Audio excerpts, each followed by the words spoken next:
Di sini saya Risti Rahmadilla bersama Asya Nurlaili akan menjelaskan praktikum 2 tentang lipida.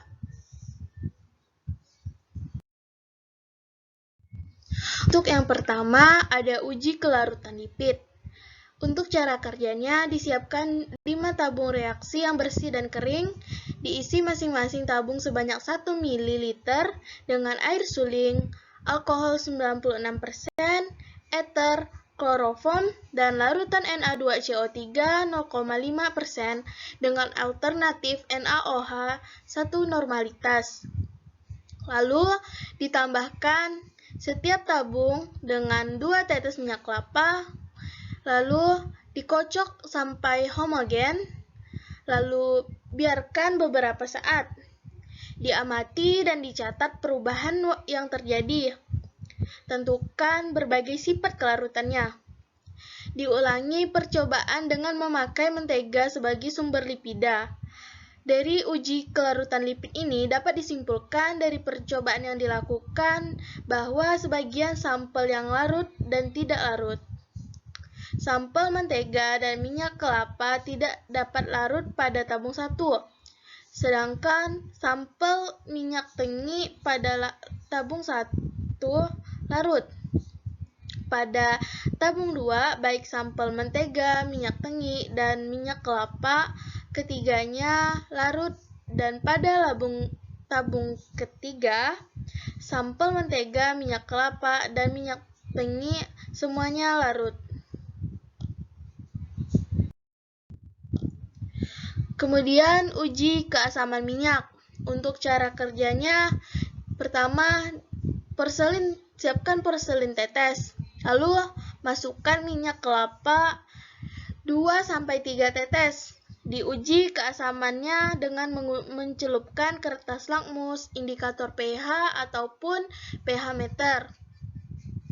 Lalu amati perubahan warna yang terjadi pada kertas lakmus atau indikator pH atau pH meter. Diulangi lagi percobaan dengan menggunakan minyak kelapa tengi.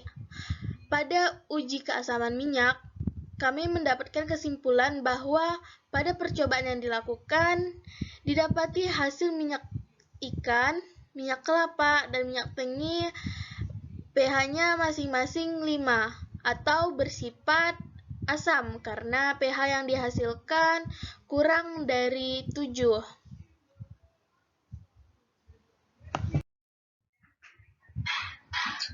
Selanjutnya, uji kolesterol. Ada 2 uji yang dilakukan pada uji kolesterol, yaitu uji Lieberman-Buchardt dan uji Salkowski. Yang pertama, uji Lieberman-Buchardt. Cara kerja untuk melakukan uji Lieberman-Buchardt adalah yang pertama, disiapkan 3 tabung reaksi yang bersih dan kering. Kemudian diisi masing-masing tabung dengan 5 tetes minyak kelapa, 5 tetes minyak ikan, dan 5 tetes kolesterol 0,5%. Yang ketiga, ditambahkan pada setiap tabung kloroform sebanyak 2 ml. Kemudian ditambahkan pula 10 tetes asam asetat anhidrit. Yang kelima, ditambahkan 2-3 tetes asam sulfat pekat melalui dinding tabung. Yang keenam, dikocoklah hati-hati dan didiamkan beberapa detik. Yang ketujuh, diamati perubahan warna yang terjadi setelah didiamkan selama 30 menit. Jadi, setelah didiamkan selama 30 menit, didapatkan hasil berupa minyak ikan berwarna kuning pucat, mentega dengan warna bening pada bagian atas tabung, dan endapan putih pada bagian bawah tabung. Minyak kelapa dengan warna coklat bening, serta minyak tengi yang menghasilkan warna hitam gelap. Yang kedua, uji Salkowski. Cara kerja untuk melakukan uji Salkowski yaitu yang pertama, disiapkan 3 tabung reaksi yang bersih dan kering. Kemudian diisi masing-masing tabung dengan 5 tetes minyak kelapa, 5 tetes minyak ikan, dan 5 tetes kolesterol 0,5%. Yang ketiga, ditambahkan kloroform sebanyak 2 ml pada setiap tabung. Yang keempat, ditambahkan pula 10 tetes H2SO4 pekat melalui dinding tabung hingga lapisan asam sulfat di bagian bawah.